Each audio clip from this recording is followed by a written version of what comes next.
Президент Садыр Жапаров бир катар коомдук ишмерлерге маданият, билим берүү тармагынын кызматкерлерине мамлекеттик сыйлыктарды тапшырды. Сыйлык тапшыруу аземи бүгүн 29-декабрда Ал Арча мамлекеттик резиденциясында өттү. Мамлекет башчысынын жарлыгына ылайык бир катар инсандар Кыргыз Республикасынын эл артисти, 2-3 даражадагы Манас ордени, Курманжан Таткал ордени, Кыргыз Республикасынын эмгек сиңирген артисти жана даңк медали менен сыйланышты.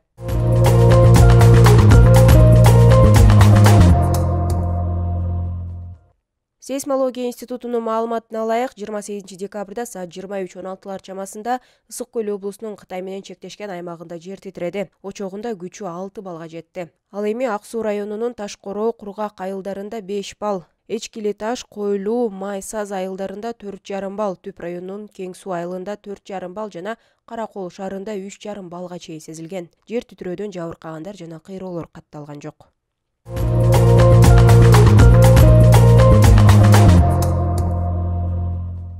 Бишкектин 12-Кичи районундагы гаражда токтоп турган Lexus 570 унаасы толугу менен күйүп кетти. Бул тууралуу Өзгөчө кырдаалдар министрлигинин басма сөз кызматы билдирди. Маалыматка ылайык, өрт 28-декабрь күнү чыгып, бир өрт өчүрүүчү бөлүм тартылган. Натыйжада тилсиз жоо саат 14:34 толугу менен өчүрүлгөн. Өрт кырсыктын кесепетинен жыгач устундуу темир менен жабылган гараж жана Lexus 70 үлгүсүндөгү унаа толугу менен күйгөн.